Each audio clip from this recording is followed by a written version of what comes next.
but it starts with having a business mindset. We have to have a business mindset. And with that, you have to know what you want and why you want it. So it starts with, as crazy as this may sound, and I'm sure you've heard it before, but what is your big why? Why are you doing this? Why? So, you have to know how you're going to get it once you have your why. But I think the biggest struggle for most people is knowing what your big why is. And in my opinion, you can't move forward unless you know what that is. Because we're going through the motions if we don't know why we're doing this. And your why may change as the years go by, of course. But for today, why are you doing this? And I'm going to give you an example. My big why in the beginning was I did not want to work 9 to 5.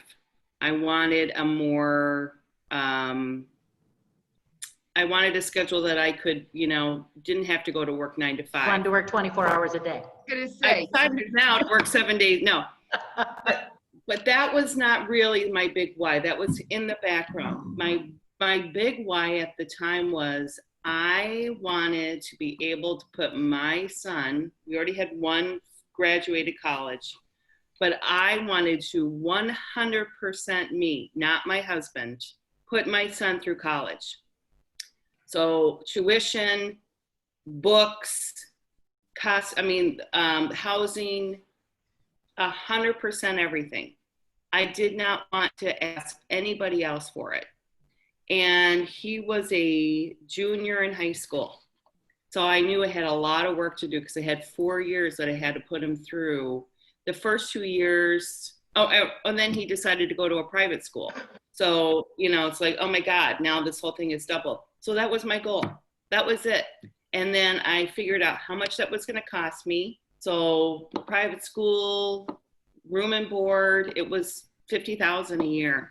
Oh my God. How I was going to do that. And so I literally narrowed it down to how many units I had to sell in order to make that goal. I was very specific. Mm-hmm. So at that time, I think it was, 16 units. So I had on my whiteboard, and I didn't look at the production number because I can control my units. I cannot control the price of the house. So it was 16 units, and every single day I walked in my office, 16 units, and I would keep track, check, check, check. I had a buyer list, I had a seller list, and these were all the people I was working on, and I would circle them and check them as I got them under contract and sold. So that's what I looked like every single day, but I had to know my why. I was super driven for that. Mm-hmm.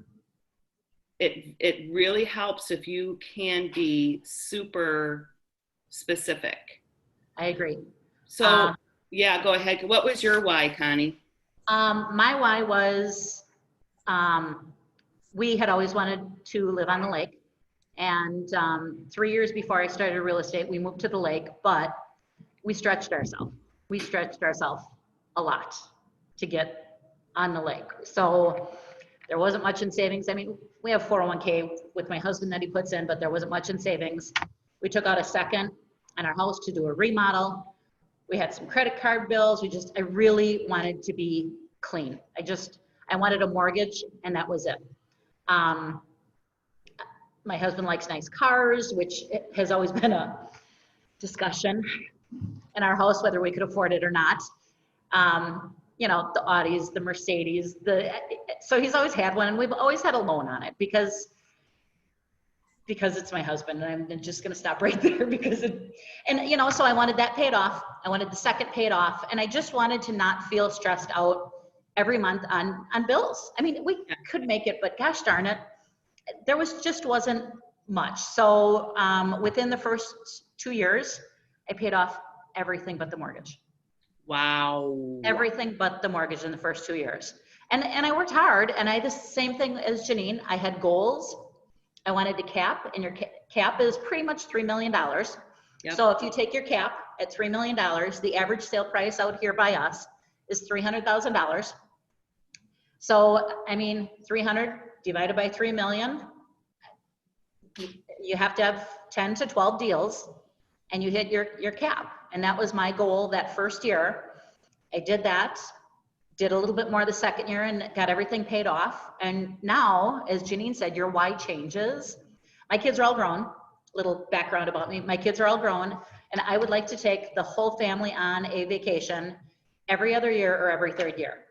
And we're really close. My kids are great. Don't have any grandkids yet, but now I have a son-in-law. So now, of course, our numbers our 5 has now turned into 6, so it's getting more expensive. And in January, we went to Costa Rica all-inclusive, and I paid for the whole thing. I saw that on Facebook, and it looked amazing. Oh my gosh, it was so much fun. We got in so much trouble with the all-you-can-drink bar. They didn't make any money that week. I find that hard to believe. They didn't make any money that week. So when you're on the first date basis with the bartender, and when Papa C comes up, you know that they know your family. Oh yeah. Does anyone in this group want to share their big why? Actually, I think everybody should. Okay, if you have it. You may not have it.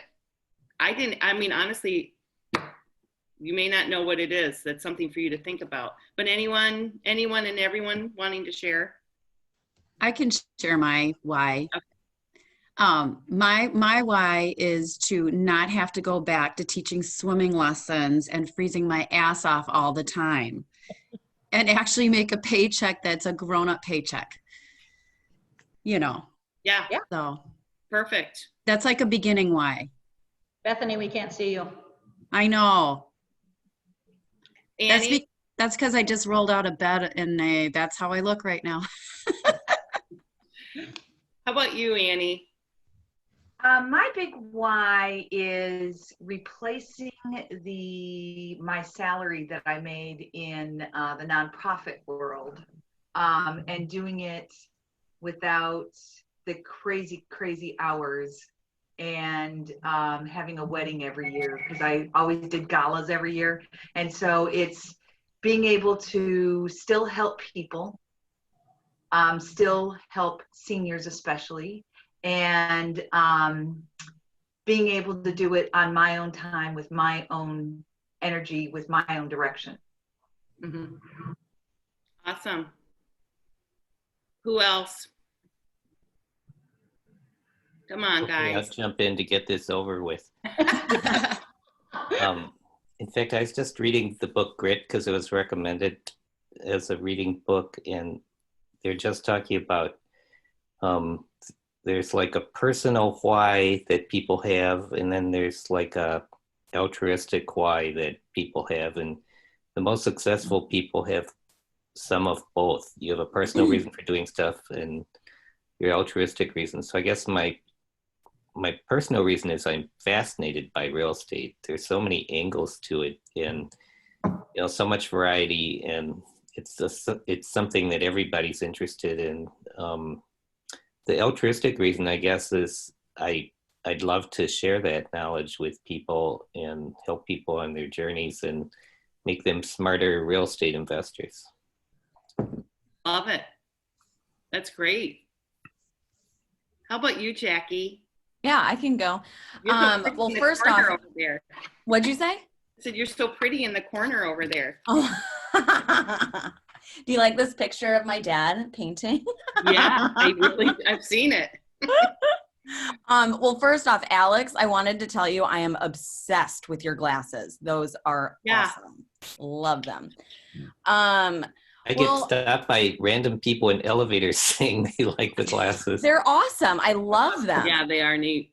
I know that I have spoken, Janine, with you about like what my why is, like when I started, and obviously like money's great, but I think that My why is that I moved here 2 years ago from Chicago. I'm originally a Wisconsinite, but I was in Chicago for 10 years, and I just never felt like a sense of like, not belonging, but like knowing people, like, you know, going into your grocery store or whatever. And everyone's like, oh my God, hi, Jackie. Oh, hi, Susie. How are the kids? How was soccer? You know, like that sort of thing never happened. And I've always like really yearned for that, like sense of community, of just knowing people and having just a larger like relationship with people. And so moving here, I really wanted to have that.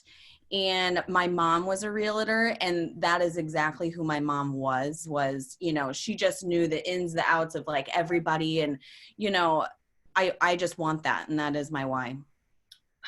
I love that. Mhm. How about you, Laura? I'm picking on everyone on our team. So I would like to, my goal is to get to the stage where I've made enough extra money that I can buy properties that my husband can oversee and flip, and he can quit his job, and that would be his full-time job, and we would have that on the side. I love that. Everyone is very specific. Who else would like to share?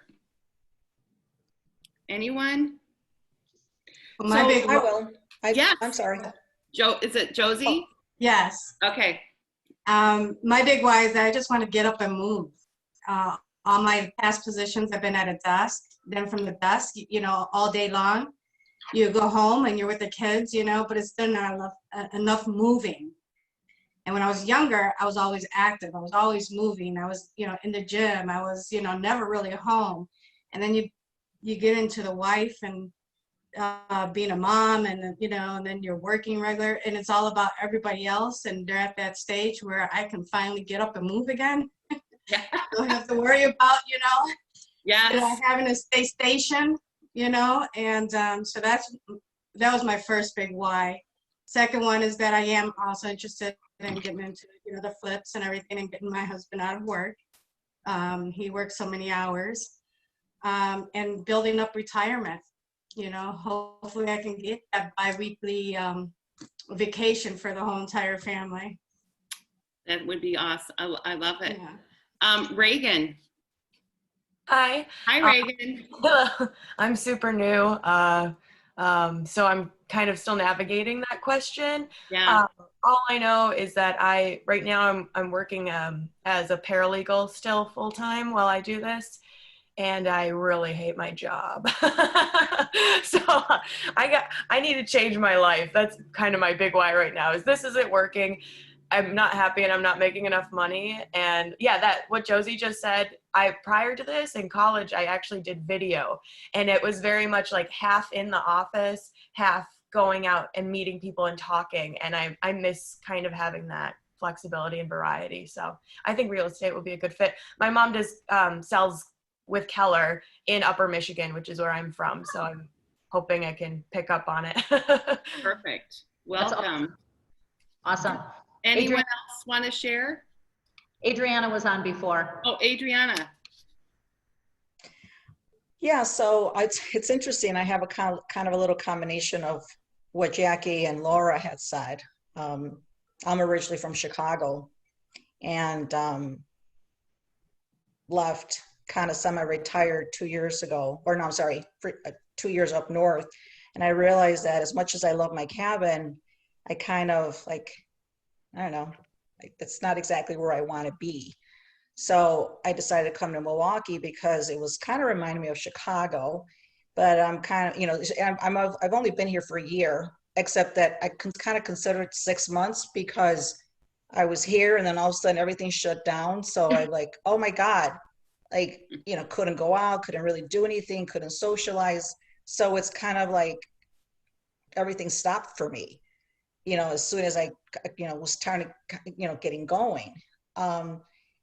And I've always owned my own businesses. And I thought, well, about 30 plus years ago, I started real estate and I became an agent in Chicago. But then I had a baby and got divorced. And I couldn't do it.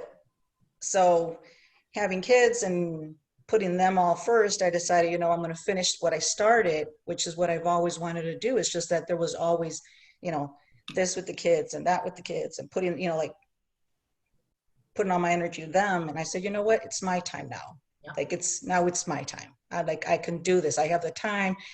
You know, whatever. And, but I'm, you know, I'm kind of having that feeling of like what Jackie said, you know, where she was in Chicago and I'm here in Milwaukee because I was born and raised in Chicago. So I know everything about Chicago. I can go into whatever grocery within a 15-mile radius of where I live and run into somebody and know somebody. And here I feel kind of like, you know, especially with this COVID, of having a hard time trying to belong. Yeah. And feel like, you know, like the only people I know are the people from Keller Williams, which I've seriously, you know, I love you guys so much. And, you know, so I want to continue. It's just, it's, you know, kind of having a hard time with it, you know, with like not knowing anybody. I'm starting to get to know Milwaukee a little bit. And then, you know, eventually I want to get back into development, which is what my husband and I used to do in Chicago, get this going so that we, you know, purchase some stuff and then he could take over that stuff. I want to be able to work with him because we work together really well. We were personal trainers. We owned a bar together. We owned, you know, a gym together, and we owned a development company. So we had like 3 things going in Chicago. Wow. So my big why is, you know, and the bottom really I think right now what I'm thinking, my bottom line is like, this is it. Like, this is it for me. Like you know, I've got nothing else. I don't have the capital to start up a new business here in Milwaukee, not knowing where to start up. And then under this COVID, it's like, what do I do? You know, I was thinking of opening up a gym because my husband's a great personal trainer, but he also loves construction. So, you know, it's just, so this is it. Like, I've got nothing else. I'm not going back into the restaurant business. I'm not doing that. I mean, I could do that on my sleep, but I'm not working 50, 60 hours for somebody else. Mm-hmm. And this probably isn't the best time to go back into that business. Exactly. So, you know, this is it for me. So that's my why, is like, if I don't accomplish this, like, I don't know. I'm gonna go back and live with my parents. No, you're not. Okay. At 56, I'm gonna move back home. Oh boy. Oh my gosh. Ashley? Anyone else want to share? I'm picking on everybody. Ashley, we're going to get everybody. Yeah, Ashley. Hi, Ashley. Can you guys hear me? Welcome. Yep. Well, I think my why would be that, sorry, my dogs. I'm pretty young. Kind of like Reagan, I was in a job that I completely hated right out of college. And it kind of let me know that I'm still in a position. Sorry, she's so upset. I'm still in a position to start a career that I can just throw myself into 100%. I have a hearing impairment. I wear cochlear implants. So being in a job that it was completely strict and having to use certain equipment and not having the accommodations that I needed also was like another why of I need to be in a career where I have complete control, where I can use the equipment that I need. I can communicate with people on my own terms, but still have that professional aspect of a career that I want. I don't want for my hearing to hold me back, but allow for me to find creative ways to succeed in real estate and communicate with people and to build my network. So I think my why is that, like other people have said, I can't really see myself doing other things and working for another company because of my hearing impairment. It doesn't really work. It doesn't mesh. And I feel so much more comfortable. I feel more confident working on my own, finding my own ways to succeed. That's awesome. And with this career, there are so many adjustments that can be made for different disabilities with people. I mean, it can just be streamlined for so many different things. And Ashley, I would have never known if you wouldn't have said anything. Never. I would have had no clue. No idea whatsoever.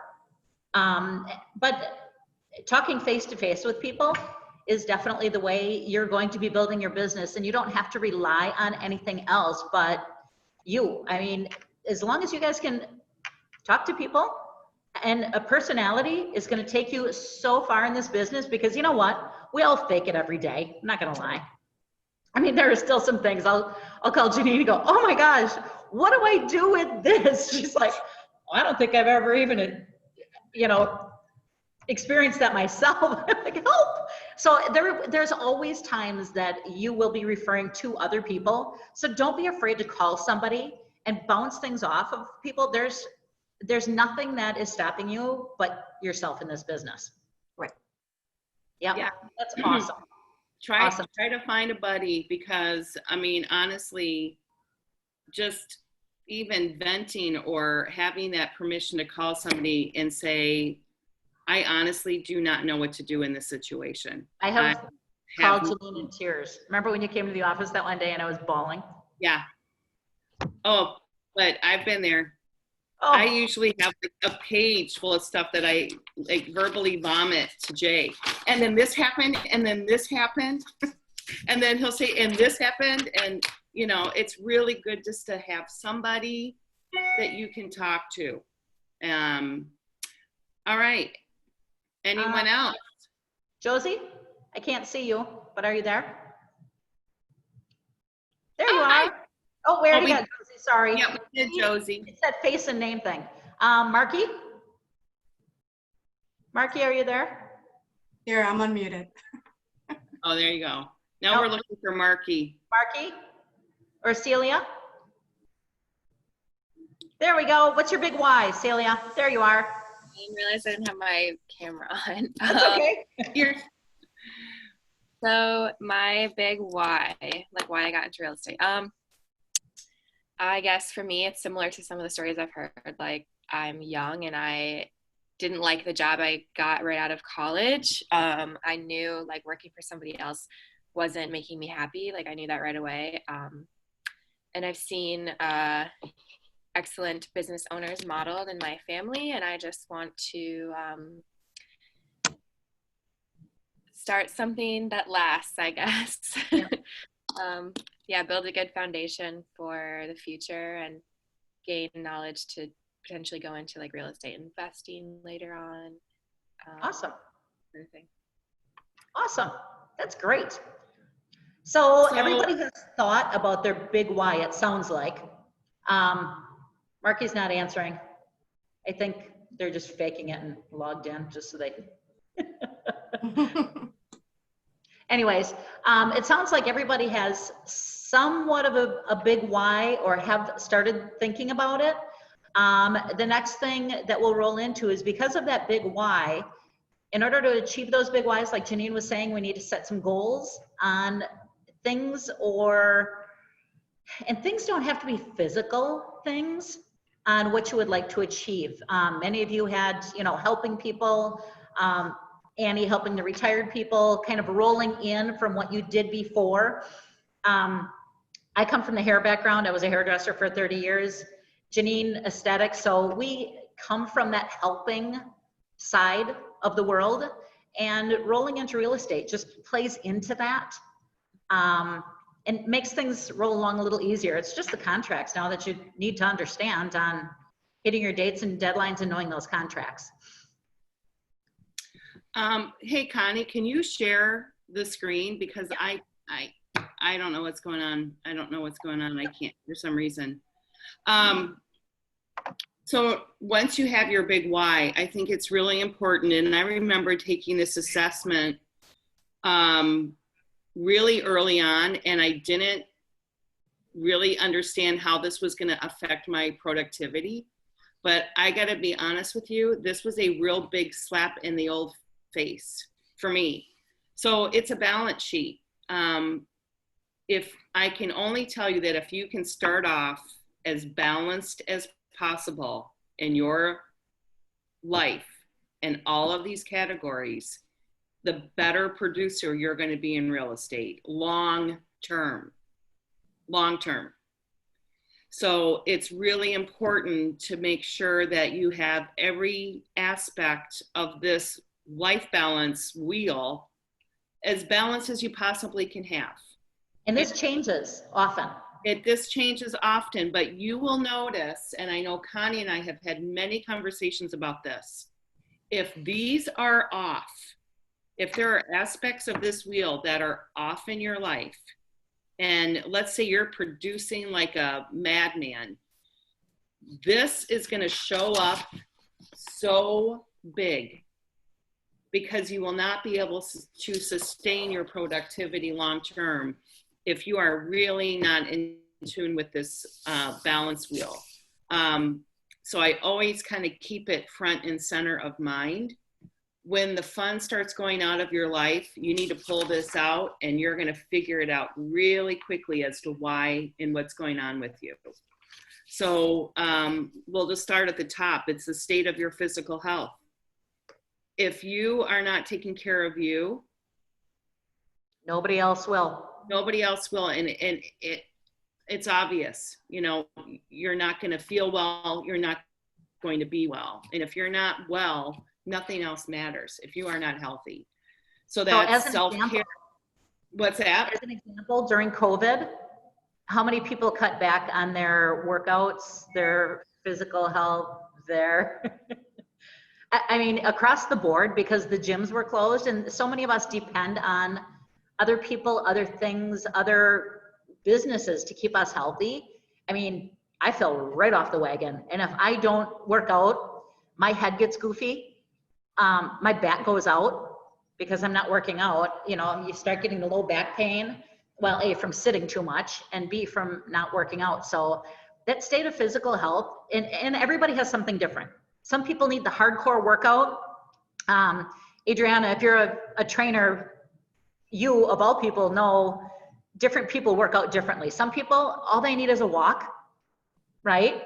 Yeah, absolutely. And other people need to be beat until they can't stand. That's kind of me, you know, and there's from one extreme to the next. And have you seen people who come in who really need to work on their physical health?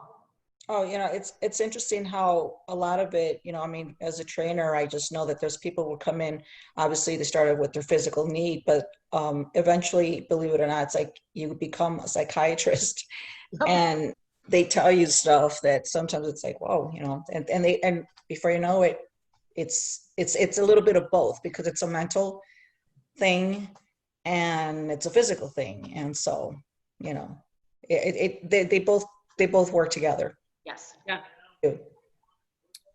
So then we have our fun and relaxation. So this, you guys email me if you want me to send you, we'll send you the whole outline of today, but this is a really good thing to print out.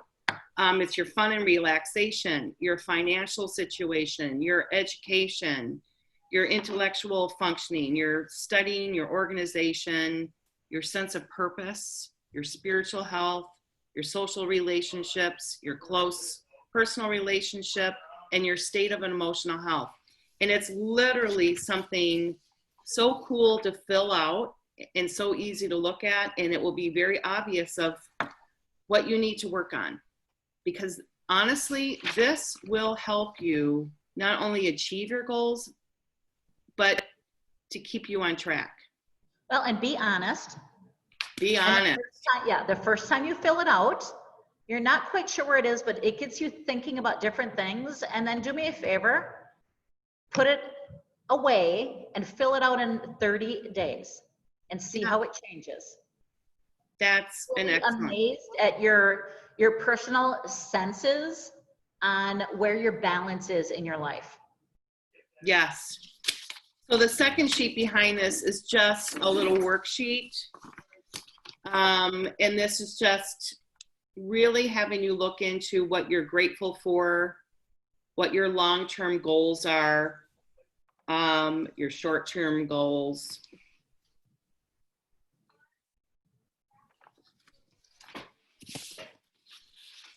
It's loading.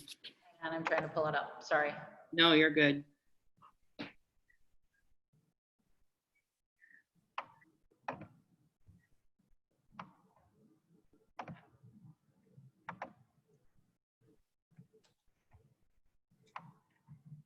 Okay, that sheet. So this is more specific of, you know, kind of putting things into perspective for you. So that being said, this is just, it's called a 135. And this will help you clarify, once you have determined your big why, you're looking at the balance in your life. This is where it gets kind of down and dirty. So a 135 is you have one goal. And so I think what I'd like for everyone to do, since this is what, October 1st? It's October 1st. So I want you to look at this as, what is my one goal for the rest of this year? Because we have the last quarter. So we have 3 months. In three months, what is the main goal that you would like to achieve? And you're going to write that in the top line, the main business objective. So I'm going to give an example. Main business objective is to have 5 closed units. So new units under contract and closed by December 31st. I'm just giving that as an example. It could be 3. Mm-hmm. So that's a lot of work. You have 90 days. So whatever that might be, it's going to be different for each and every one of you. But let's just say 3 new and closed units by December 31st. So then I'm going to have 3 goals in order to achieve this objective. So how am I going to do that? My first one might be, I'm going to 6 open houses per month, October, November, December. Mm-hmm. So 18 open houses between now and the end of the year. That is one objective that I out of that, I may get 1, maybe. Number 2 may be, call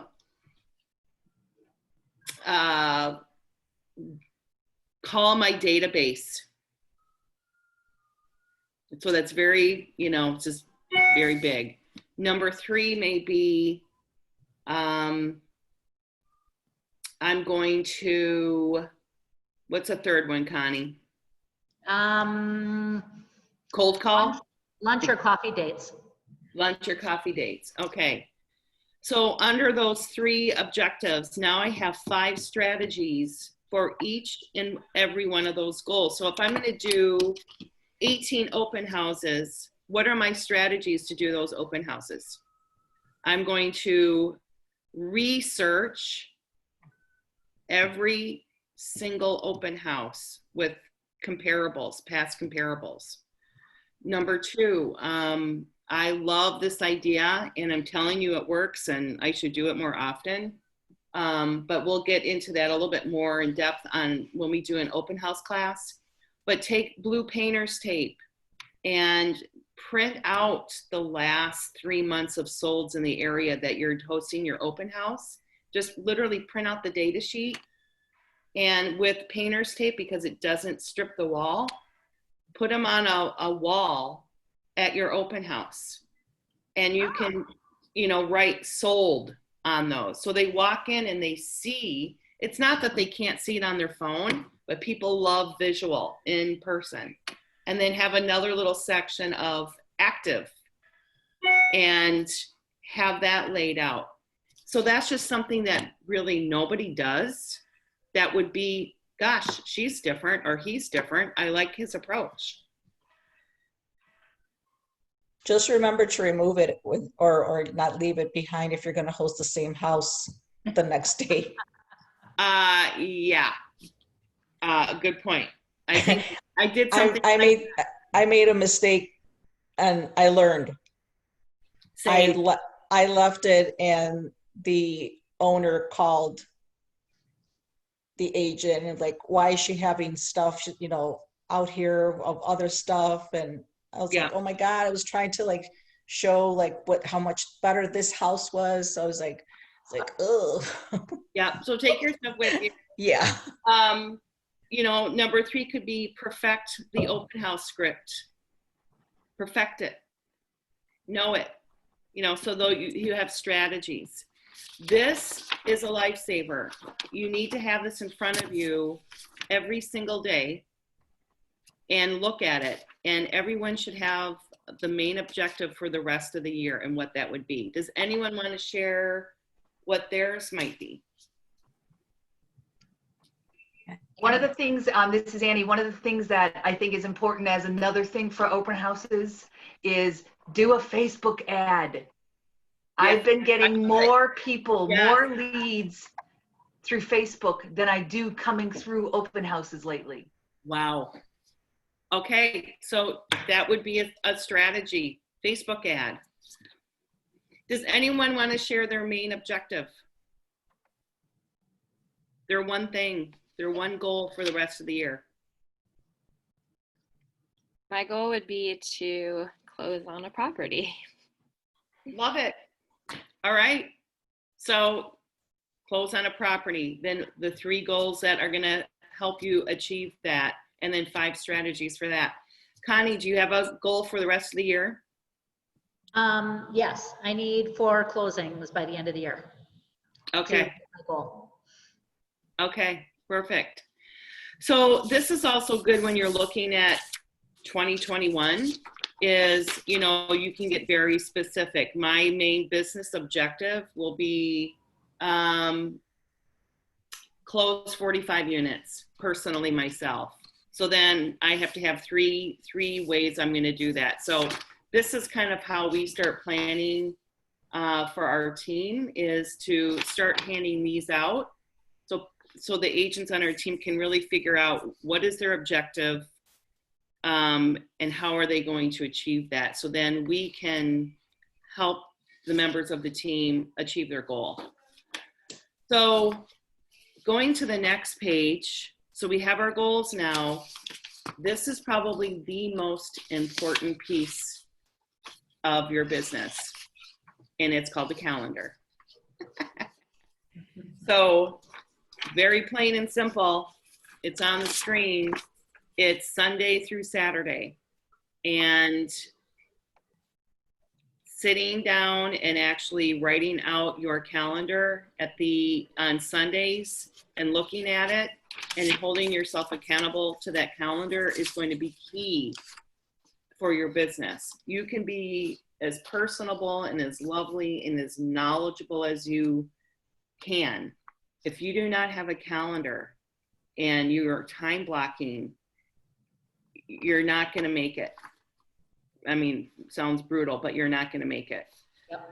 So the second one sheet is actually just kind of an example of a calendar. It's not mine. It's, I don't know whose it is, somebody's.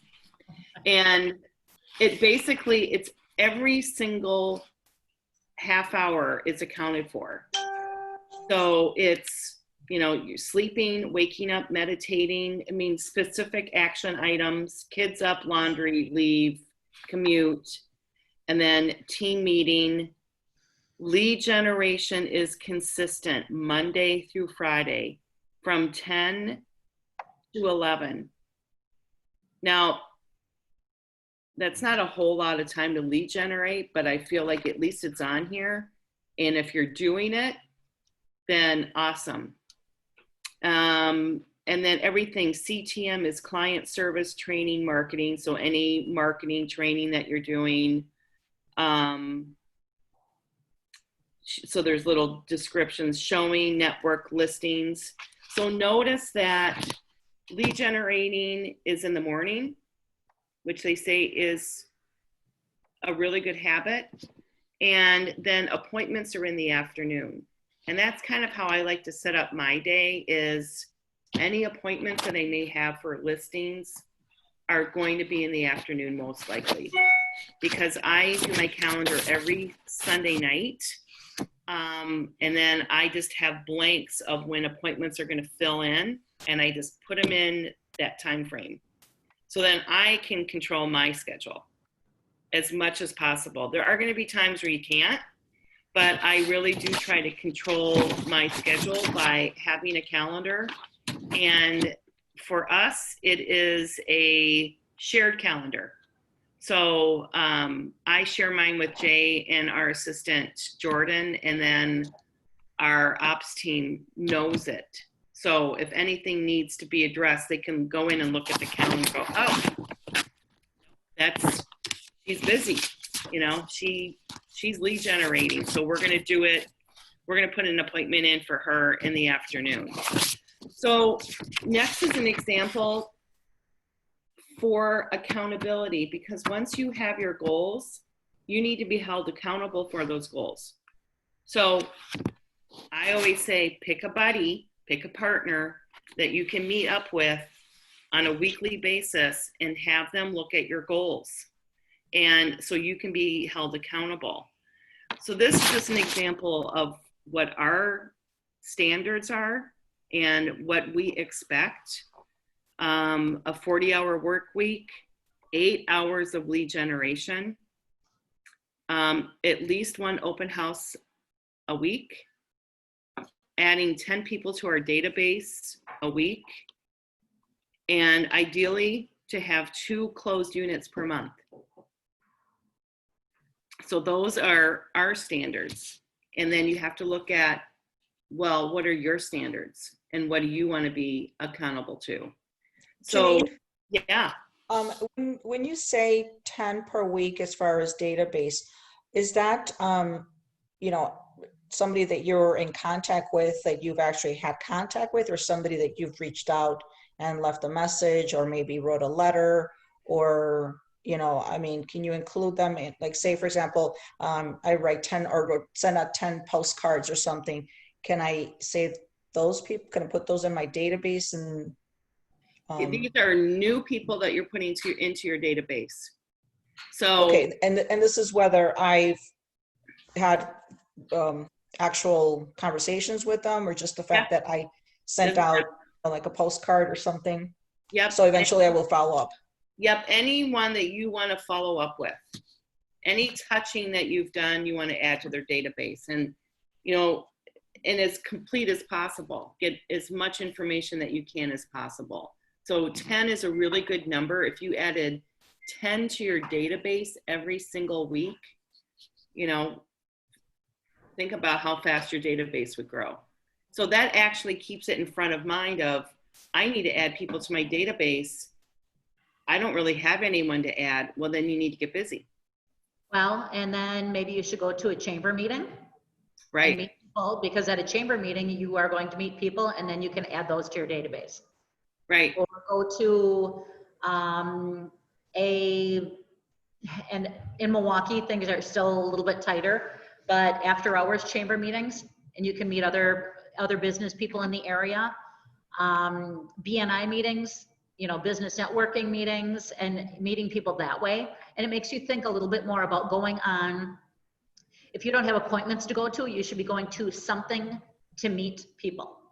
Yep. What do you mean by chamber meeting? Like Chamber of Commerce? Yep. Oh, okay. Yep, the Chamber of Commerce, because then you're going to meet people that you don't know.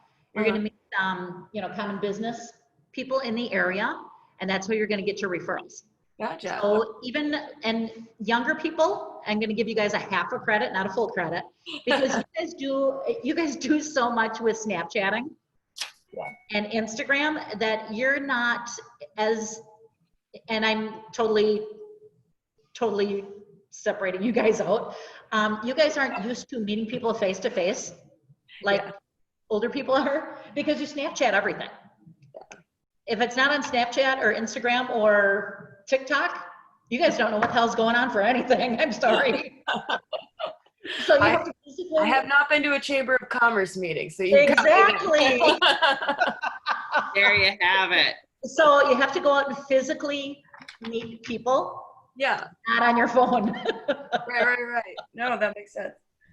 And I just know this because of my kids. And then with talking with newer agents, they're all like, well, what do you mean you have somebody's phone number? I said, well, how do you get a hold of everybody and tell them that you're going to a party or something? Well, we Snapchat. Right. Exactly. Right?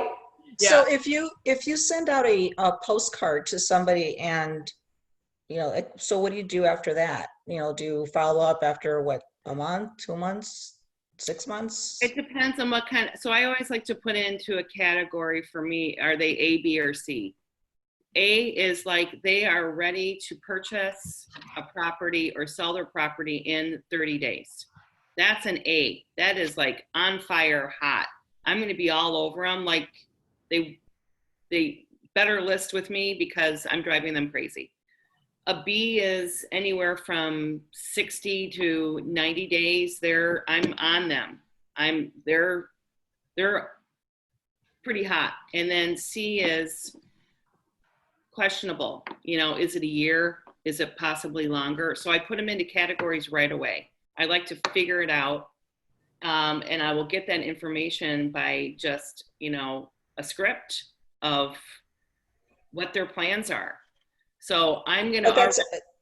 But that's in the, you know, if they responded to you, because I just sent out 20 letters of, you know, I looked up on the MLS, went back in history and just picked out some addresses of people who I thought, you know, they've been there long enough, and telling them, like, you know, how there's a lot of buyers, and, you know, just what is it? I think in command it was prospecting. Mm-hmm. I put it under prospecting. So obviously these are people that, you know, they're just going to get a handwritten letter from me. Yep. So I would keep them in your database, but in order to really follow up with people, you need to know where they're at. So those letters do work, by the way. But you have to get a response to know if they're A, B, or C. So keep sending out those letters. And that's the thing. With that, you have to be super consistent. So if you're going to send out letters like that, honestly, then do it every single day. That could be your one thing that you do for the rest of the year to see if you're getting any return on your investment, is to do that every single day. Send out, you know, make a goal. I'm going to send out 10 letters per day. See what your return is. Right. I think with a lot of this, you guys, you're going to find out in their first year what works for you and what doesn't. And typically what's going to work for you is what you're most comfortable doing, that you actually get up and do every day. So find out what that one thing is for you, and you can pretty much ignore most of the rest. So simple. But we keep track of, as everyone should, where your business comes from.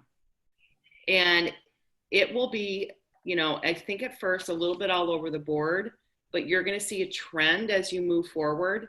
And that's what you need to concentrate on. So Connie, where do you get most of your business? Referrals.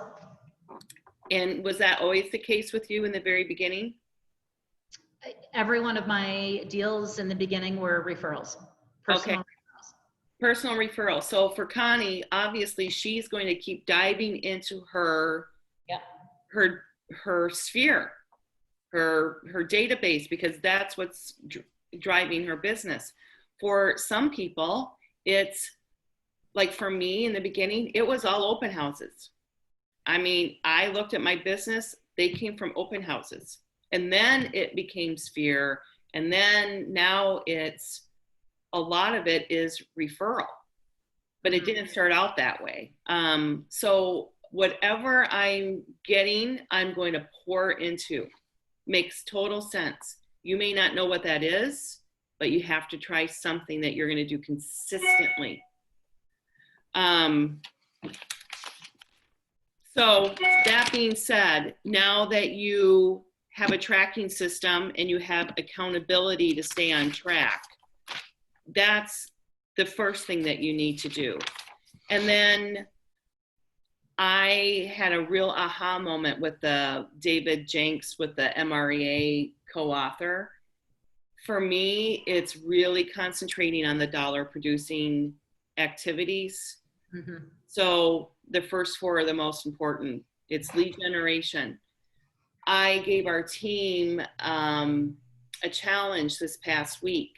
Is for this week, I'm challenging every agent on our team to spend 3 hours, just 3 hours, to follow up and get into your database and make connections for 3 hours. So for me, it's calling all my past clients that I maybe haven't spoken to in 4 or 5 years, and, or, you know, a couple or whatever that is, literally going down my database and either calling or texting them. Just checking in with you, want to see how you're doing, been thinking of you, Janine. And I know that when I do just that activity, I get so many responses and I'm back in front of their mind, and then a conversation may occur. And, you know, I always say, is there anything I can help you with? Or I could go back and say, oh, I sold this house 5 years ago. Are you guys interested in knowing what your house is worth today? I like that. Yeah, I'll be happy to send you some comparables of what's going on in your neighborhood. So my challenge for not only myself, but my team is 3 hours of this 1 week. What will that do to your business? We're going to find out. And then, you know, of course, you have to follow up with all of those leads. And that's probably the biggest thing that we don't do is we get these leads, we have all of them, but we're not doing anything with them. I mean, that's like money going out your front door. And then your objective is to get an appointment. You need appointments to drive your business. So if you don't have an appointment today, in my book, then your today is wasted. If you don't have an appointment today, your day is wasted. Everyone should have an appointment. And if you don't, that's on you. It doesn't have to be a listing appointment or a buyer agency appointment. It could be a coffee with a business owner or someone that you've met that might have a lot of connections. That's up to you. You have to hold yourself accountable. You should have one appointment every single day. No excuses. And then once you have an appointment and it becomes a listing appointment or a buyer agency appointment, then your job is just to negotiate the offer. So there's really only 4 things that you have to do that are going to drive your business. But number 5 is then you have to know your market. So you need to be knowing your inventory, pricing, and trends. And you're going to get a lot of that with that Tuesday morning meeting with Charlie with all the trends. You can get that in 10 minutes. He sends out PDFs of everything that he's discussed. So then you can be an expert. Make sure you go to training, and then it's just working very efficiently.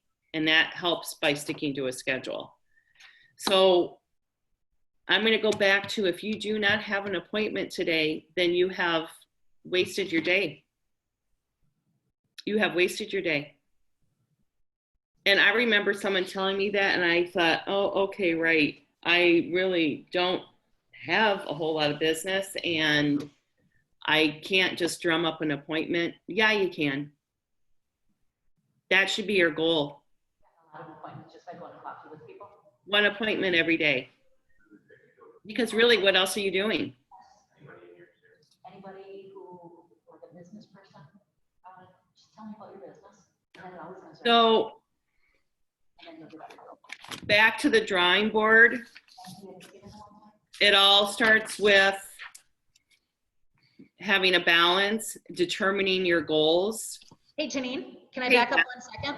Yeah. Nick is here, and he's a newer agent. He's been here, what, 3 weeks? 2 months now. Is it 2 months? August 2nd. Okay, time flies. Anyways, he's got an accepted offer already. He's rocking and rolling. Yay. He says, so where do you get your appointments from? Who do you call? And I said, I call past clients, friends who I haven't seen in a long time are really good. Everybody has friends who you kind of lose touch, and you used to hang out, and you used to be really good friends, and you know, they may be in a new business. You are definitely in a new business. Call them up and say, hey, I haven't talked to you for a while. Do you want to go for coffee? And everybody, when I'm on my coffee kick, I can go 2 or 3 times a week for coffee with people. And I always get a referral, and I always talk about their business first. Tell me about your business. What's going on? What's new? How's it going with COVID? I mean, we've got a built-in excuse here, you guys. Yeah. How's your business affected by COVID? And then it always comes back on you, always. Because if you ask about them, they'll ask about you. And just book off an hour. Actually, I got Nick because I took his wife out for coffee. Because his wife, I used to be in B&I with years and years and years ago, and every once in a while her face would pop up on something like, oh darn it, I haven't seen Mercedes in such a long time. So in January, her and I went out for coffee, and she says, damn it, I got to get my husband out of the house. He needs to do something, and he'd be great at real estate. And he did property management and whatever, but they've got kids, and he was the main Mr. Mom with the kids. And she said, he's got to start doing something. He's driving me crazy. I didn't tell you this. Sorry. This is all coming out in the wash here. And so she actually sent over Nick to join Keller Williams because I went to coffee with her. Yep. And I called her, and she says, I've been meaning to call you. And you'll find that this happens often. And people who just, I mean, friends of your kids when they were in soccer, when you used to sit next to each other, and just kind of open your mind and your box on who you used to hang out with or who you used to. I mean, like for me, because my kids were really, really involved in downhill ski racing, I was the team mom. I did all the team clothing. So I knew all of these. My kids were in the high school race program for 10 years. Wow. There's a lot of parents in that 10 years that I haven't seen now.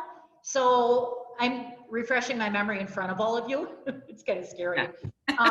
But I really need to go back and reconnect with all those parents, because in between races, we all used to hang out at the bar together. Yeah. And I haven't seen or talked to him in a long time. Shame on me. Right. And don't be that secret agent. If you're brand new in town, I can highly suggest Google networking opportunities, and a ton of stuff is going to pop up. And just join them. Just do them. Get out of the house. Start meeting people. If you live in an apartment complex, get to know people that live there. You know, except that the apartment complex that I live in all know you. I know of 3 that know me. Yeah. I go to my apartment meetings or whatever. I tell them, realtors like, oh, Janine Werner, she's, she sold my house and that's why I live here. I'm like, oh, great, thanks. Okay. Yeah. Moving on. Yeah. Well, it's hysterical. That was pretty funny. Those 3 happened all at once. But just, think outside of the box of how. I did, Janine, last summer when I first started, I did start going to networking events. Maybe because I was just so new to, first of all, I don't know, just not feeling very comfortable. It just didn't work out for me. I'm not giving up on them. I haven't gone to any lately. I just felt very awkward. It just didn't work out for me. And again, maybe because I was just new, and it's not like me to not be opened. I'm, running a bar and being a trainer. I'm a complete people person, but it just starting a business is the same across the board. Whether you're opening a gym, whether you're working in a salon, whether you're selling real estate, it's all the same steps. It's just a different twist on it. You'll be fine. And you know what? I know I will. It's just like right now, like making appointments. I'm like, I just, when I feel that especially after COVID, and then I went through a couple things, in January. I feel like I'm starting over again. Yeah. Which I'm fine with that. It's just, if I've got to start over again, I got to start over again. That's, Start over. Yeah. Just like, I'm not giving up. It's interesting because when you have like a brick and mortar, or I always say, if you're selling cars, typically those people are coming into you. Right. They're coming in for a specific service. This is different. You know what it is? It's a complete different monkey. It really is. I mean, I'm used to people coming to me wanting to know me. You know, everybody wants to know the bar owner. Everybody wants, you know, like at the gym, they were coming to me. And so this time I'm like going out to them and like completely exposing myself, which is very different. Yeah. I just gotta pivot. You have to pivot, because guess what's going to happen? After you have gone really after them for a number of years and a number of attempts, and you figure out what works for you, it may not be networking events. It may be, you know, like I always say, find your one or two top things that you're going to see, you're going to get your business from, and pour everything into that and forget the rest. There are many, many agents that, and I, you know, for whatever reason, they do not do open houses. I know a lot, maybe not within Keller Williams, but I know a lot of from outside brokerages. That's not their bag, and they are successful. That's not where they're getting their business. For me, it certainly was, and it certainly still is. I know that if I just don't do any open houses for, it was a couple of years ago, and I thought, you know what, my production's great. I am kind of burned out of open houses. I'm not going to do anything for the entire summer. And didn't notice really any change until 6 months later, when everyone was closing on all of these properties and we're tracking where they're coming from. And heck, if it wasn't, a lot of it were open houses that I had the listing, and I was giving them away to other agents. And I'm thinking, I probably just walked away from $7 million worth of business. So, you know, again, find the things that are going to give you return on investment. If you guys don't have open houses to do, then put it on the North Shore or the Lake Country Facebook page. I want to do an open house. I will take anything, because guess what? Nothing is wasted. The whole process of getting prepared and knowing the inventory and, you know, being present for an open house is going to give you that shot in the arm. Well, and if you find, everybody should know how to do a search on MLS for your office listings. If you go on MLS, you can search office listings, go through that list of listings, and pick out a house that you like that may reflect the people you want to work with. You know, if you're not comfortable with the $2 million listing, don't do the open house. If you don't want to fool around with anybody down in South Milwaukee for $100,000, don't do that listing. Find a house in your neighborhood in a price point that you feel comfortable with, that you want to work with those buyers. Call that listing agent. I've done it many times. If I don't have a listing, I'll call and say, hey, can I hold your house open next weekend? Now, ideally, you want to do it on a Tuesday, you know, earlier in the week, not on a Friday or Saturday for Sunday. Do it early in the week on a Monday or a Tuesday so you can get your marketing out. You can get your Facebook ads out. The open house has to be in MLS by Thursday so it can correlate out to all the other web pages and get on Zillow and get on Trulia for all those open houses. But once again, go on MLS, do office search for listings. All the listings will come up for everybody in your office, and then call that agent and say, hey, I really like 123 Main Street. Do you mind if I hold it open on Saturday for you or on Sunday? When people do that, I'm like, yeah, help me out, because sometimes we have, you know, like we were talking on our very first sheet, sometimes we need that work-life balance, and you'll need a Saturday off. You'll need a Sunday off to spend with family. And if somebody does your open house, it's actually kind of nice once in a while. Yes. So, and honestly, if you cannot get an appointment to host an open house, and I've said this a million kajillion times, get in your car and stop into these open houses that are happening over the weekend and observe how that agent hosts that open house. You will learn more from that than anything else, and or email, email anybody and say, if you're doing an open house this weekend, I would like to shadow you. I'm sure, Connie, you too have been shadowed. Shadowing other people is really empowering because everyone's going to have their own style, and you're going to learn from that as well. Like when we do our open houses, we have like a sign on the door that we can only have one party at a time because of COVID. And we have this whole protocol. We have a COVID box and blah, blah, blah, blah, blah. And in the beginning, we always would have somebody by the door just to kind of be the doorkeeper and then the agent inside. So there is a lot of opportunity, I know, for you guys to shadow just so you feel comfortable. I did not want to do any open houses anywhere near where I lived when I first started because I knew I was going to make an absolute ass out of myself. And I was super nervous. And I just didn't want anyone to come over and see me. So I wanted to make my mistakes completely out of my realm.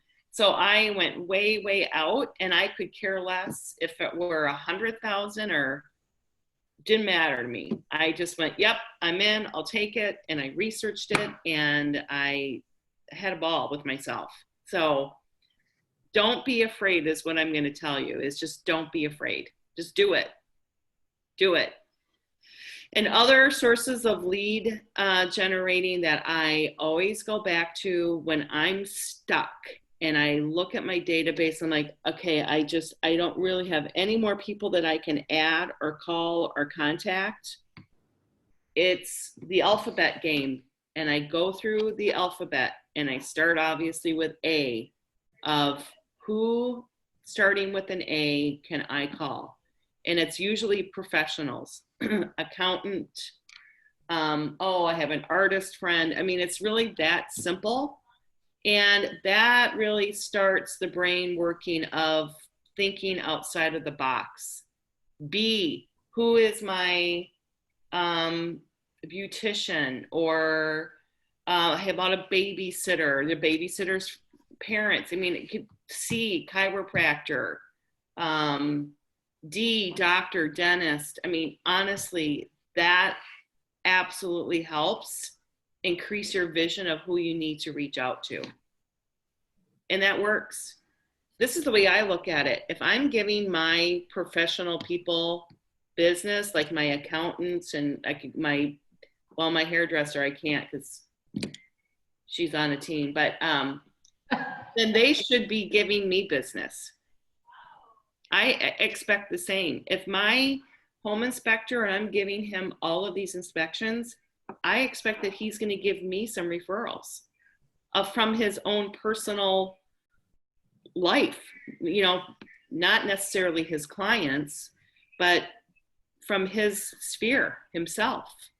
I expect that. My mortgage guy that we use, I expect referrals from him. I'm sending him business.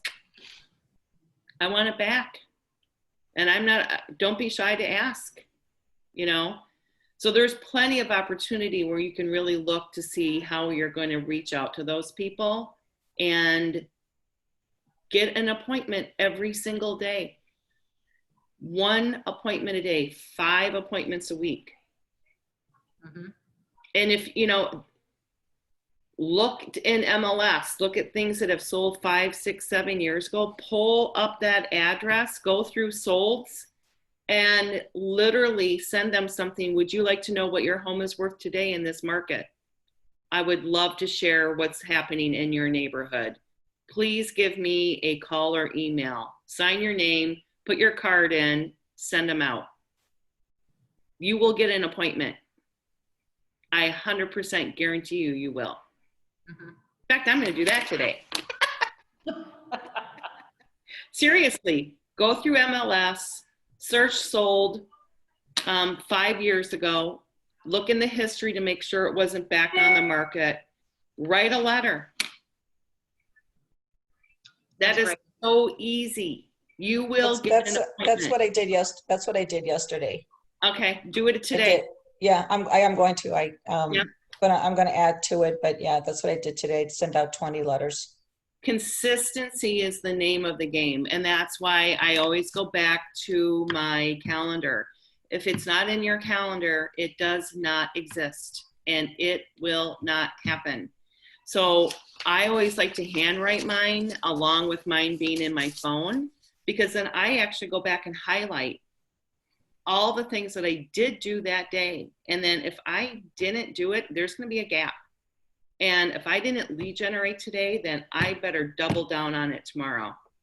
Because without doing that, my business is going to show up 6 months later. And it's not fun. I mean, it's boring stuff, literally. This is not fun all the time. The fun stuff is getting out of the chair and showing properties and all of that. But I have to do all the non-fun stuff on a consistent level before the fun shows up. Yep. Right? Yep.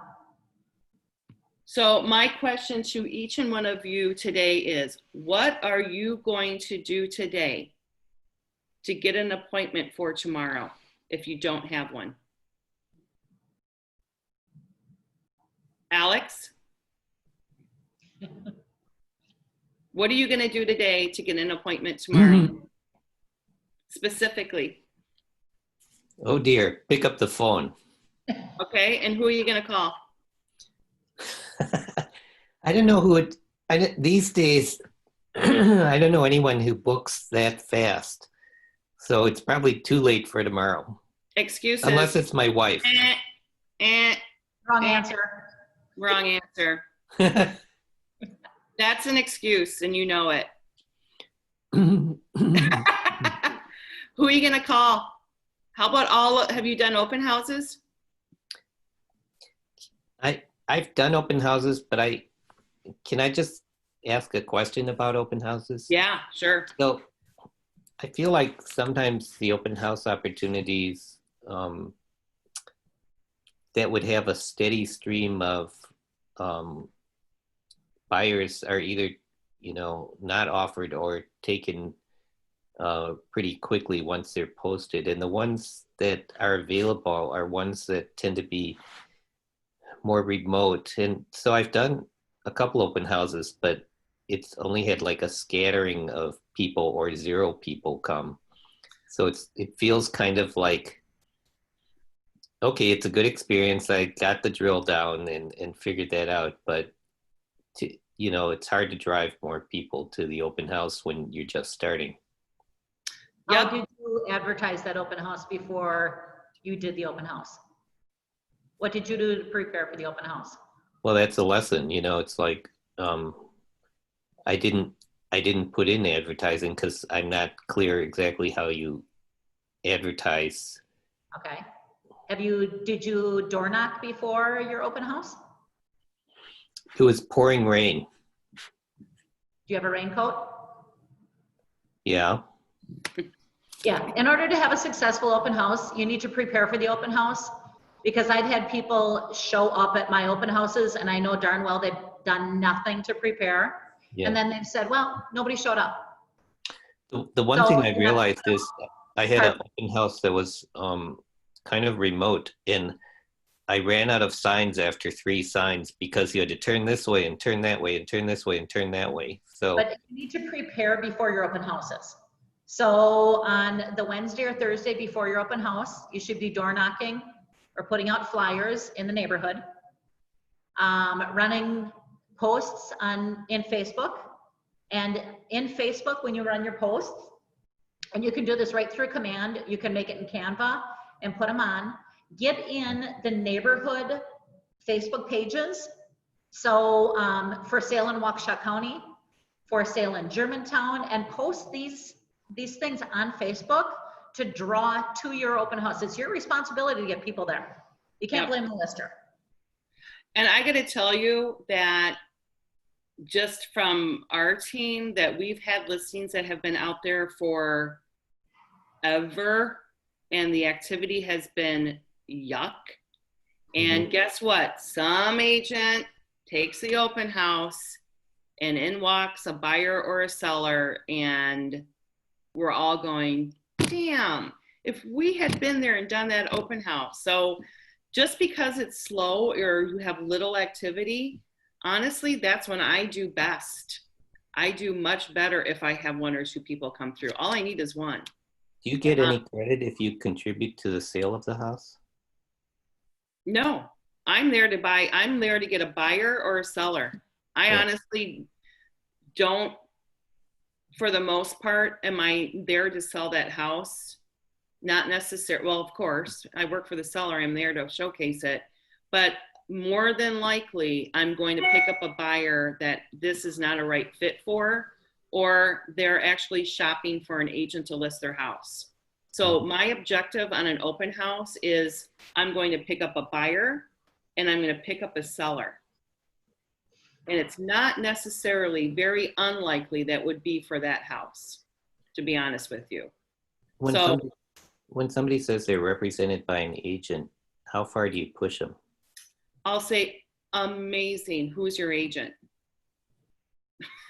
And if they roll it off with the top of their tongue, I leave them alone regardless. But I've had people that have said, I'm working with an agent, and they take my card and they then email me and say, I'm actually not working with an agent, but I am not there to take someone else's business if they're working with an agent. They tell me the agent and I'll say, oh my gosh, you're in great hands, whether I really feel that way or not.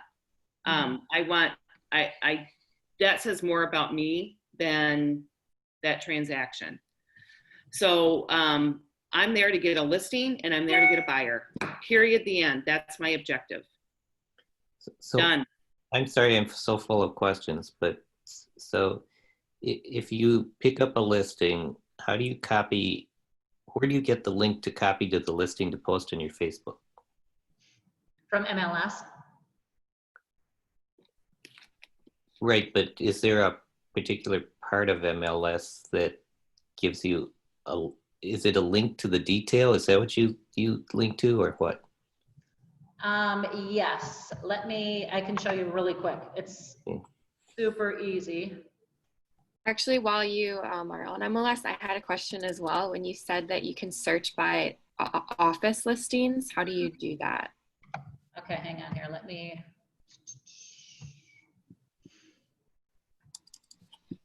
And guys, just so you know, since, you know, we probably have a lot of time on our hands, most of us do, because it's, you know, the weather.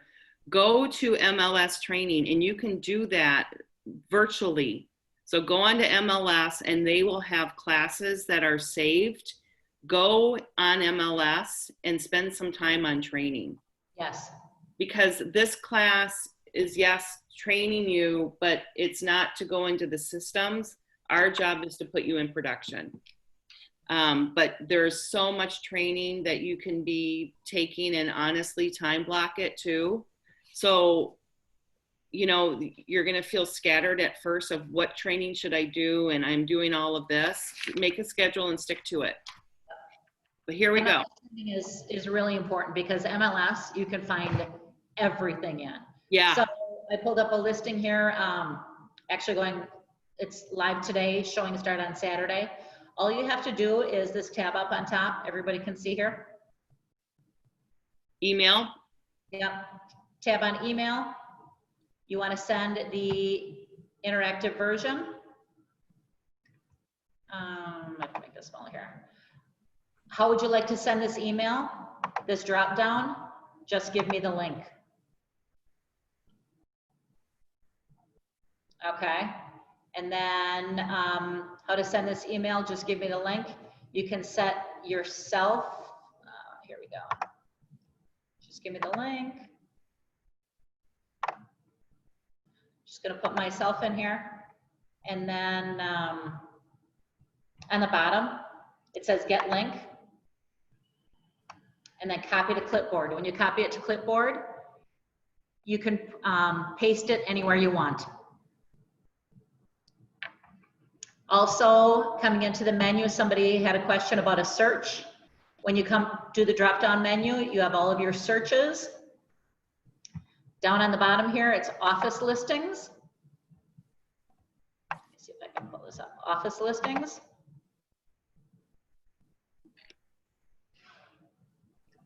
You can search agents, you can search offices, you can search anything that you want.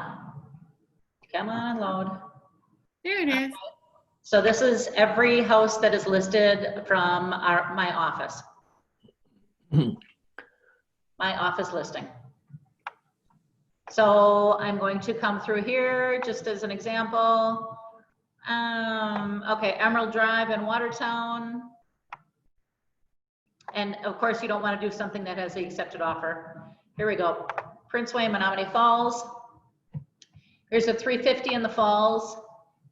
It's been on the market 7 days.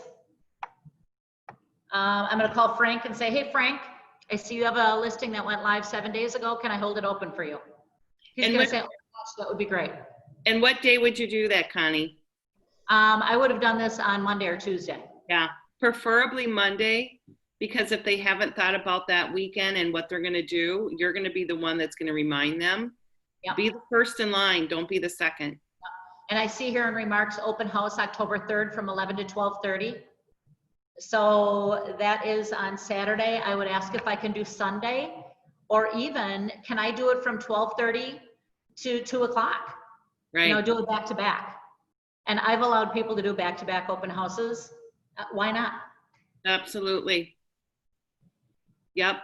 So really, you guys, there's no excuse not to do an open house. If you look through some of these photos too and notice that some of these are vacant, then who says that you have to do an open house on a Saturday or Sunday?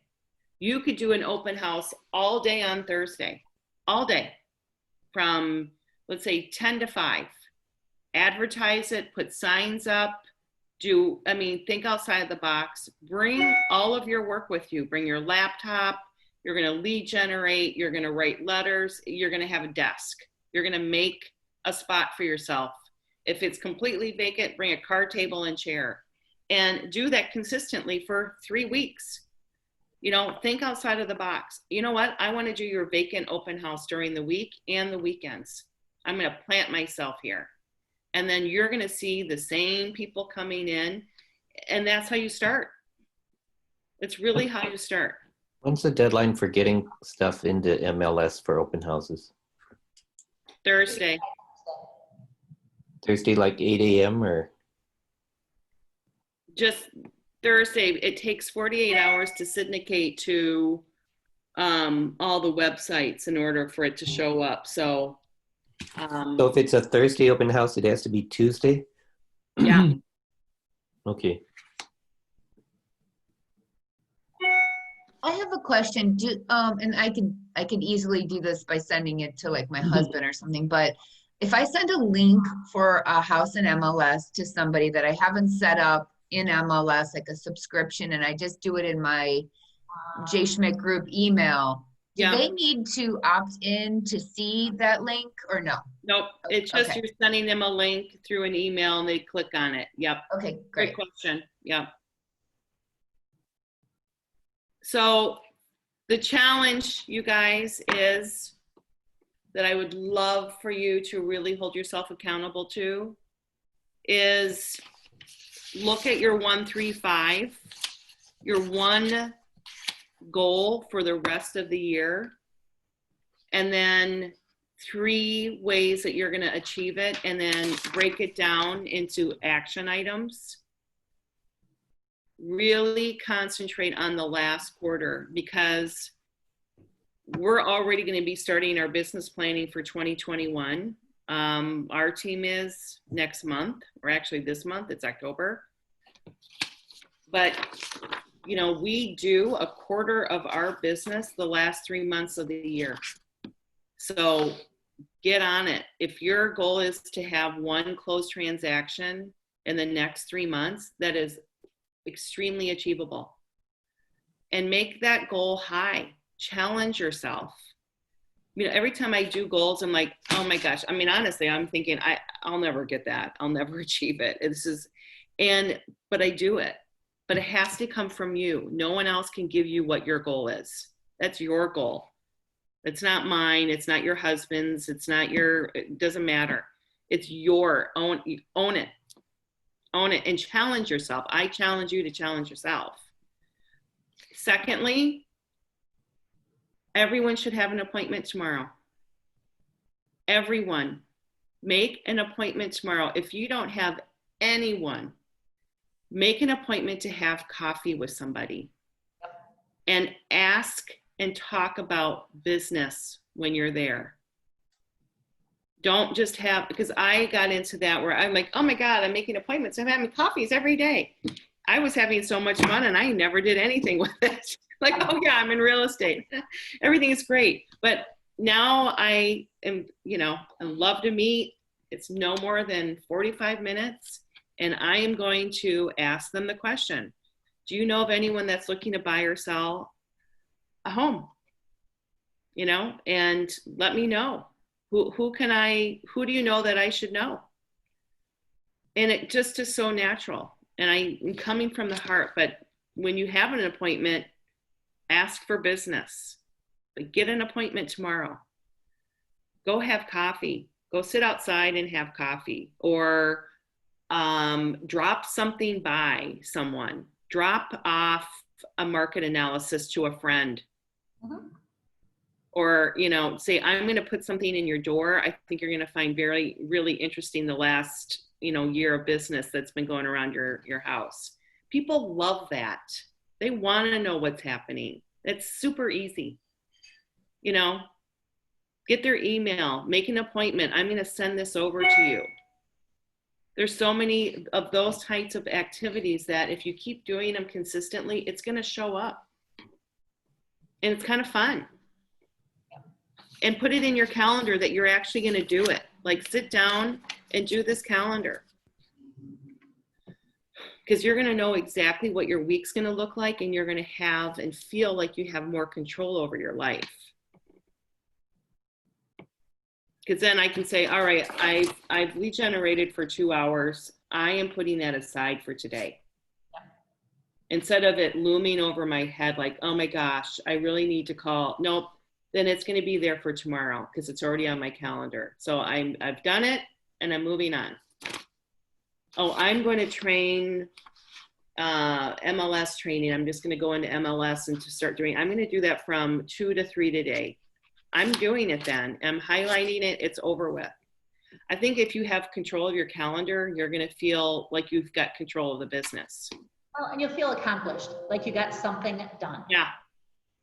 My battery's going to die here. Mine too. I'm down to 13%. I'm down to the last green bar.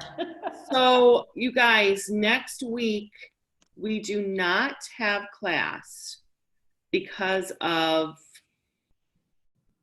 Ignite. You do not. I will. Okay. Well, it's not on our calendar. Our Ignite doesn't start until the end of the month. Okay. Well, it's on what our calendar is that we are not having productivity. The 8th or the 29th. The 29th, put this on your calendar, is 2021 business planning with Maureen Stale, and it's a very great class. It will put your mind around how are you going to plan for your 2021 year, and it's goal setting and it's very specific. It's definitely worth taking. And those for the KW North Shore Marketplace, if you're new, sign up for Ignite. It's going to show you from A to Z how to start a business. And it's taught by amazing people at the Market Center Go. It's all via Zoom, obviously. Actually, it's in person. Oh, it is? Okay. Yeah, it's in person. Okay. What was that date for the 2021 business planning with Marie? That's the 29th of October. The 29th. And my next question, do you still hold the Twilight for open homes? Yep. You're still hosting those? Okay. Oh, yeah. Yep. We sure are. Okay. One thing before we go, because I know you have little battery, anything that's happened that has been like a, oh my gosh, this has never happened to me before moment? A situation in real estate, Connie, like, oh, that's a first. Yeah, there's stuff all the time.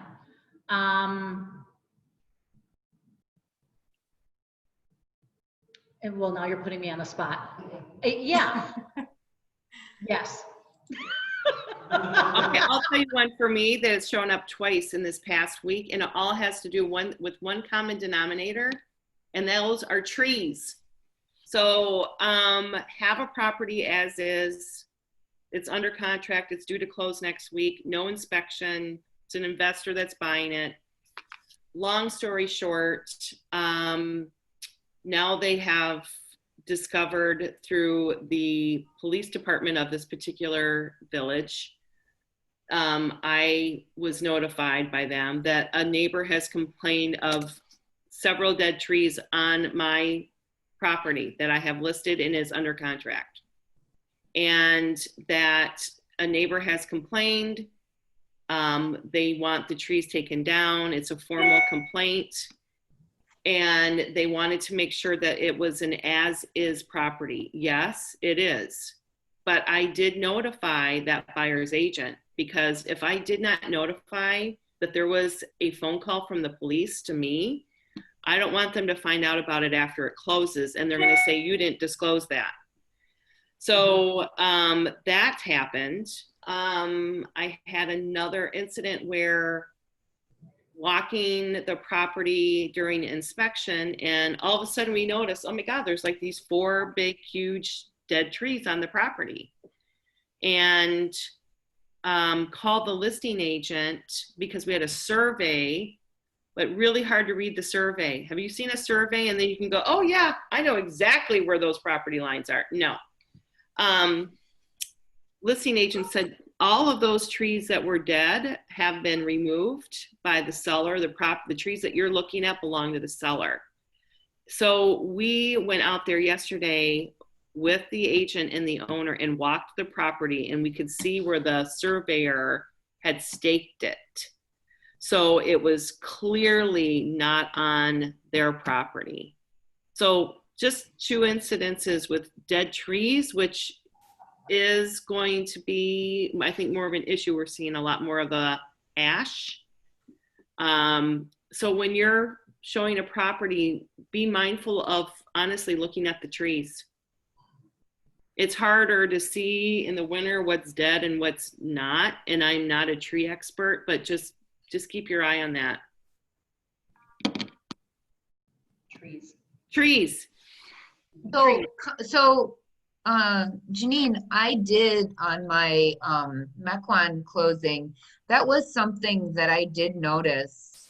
There were a couple dead trees. One was very large, and I knew it was going to be at least like, you know, $1,800, $2,000 to take down. They saw it too. We didn't, as you know, it was really multiple counter offers and everything. So it wasn't something, I pointed it out, but I didn't know my place as far as to, you know, work on their behalf, that this is a defect and this is something that we might want to address. I brought it up and then I kind of left it up to them. Yeah. Because there were so many other things. What was my role there? Because then on the final walkthrough, on the day of closing, he said, now this tree is going to have to come down. Like in his mind, he was already set for taking care of that after the sale. But I'm thinking, I'm pointing it out. How much should I push? Hey, you might want to think about that. That's $2,000 right there. Yeah. So, I mean, you can write it in your inspection amendment to have the trees professionally evaluated, and if dead, removed, including the stump. Mm-hmm. But now we're in such a competitive market right now. You're going to have a conversation with your buyer. These trees, I'm not an expert, may be dead, and you know, be prepared to take ownership of that after you close. Okay, be prepared. And leave it at that. And if I am on a property and I'm potentially listing it, I will point that out to the seller. These look dead. We may want to get a quote to.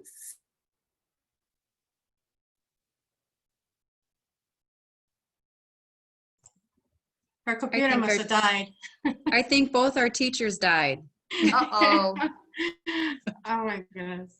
All right. Well, to be continued. Yes. Look See you for later, dead everyone. things. Look for dead things. That's the lesson today. I wasn't clear. Is there a meeting next week? No. For Lake Country there is, but not for North Shore, I believe. Right? But I thought it's a joint thing, so. The Lake Country is later. The Ignite for Lake Country is later than North Shore. North Shore starts first, and then we get it in Lake Country. So was she a buyer's agent when she got that phone call for the trees? I missed that in the very beginning. Or was she the listing agent? I think she was the listing agent, and she communicated that to the buyer's agent. Okay, so Yeah. okay. Yeah. Gotcha. All right. Thank you. All Bye, right. y'all. Okay, bye. Good luck.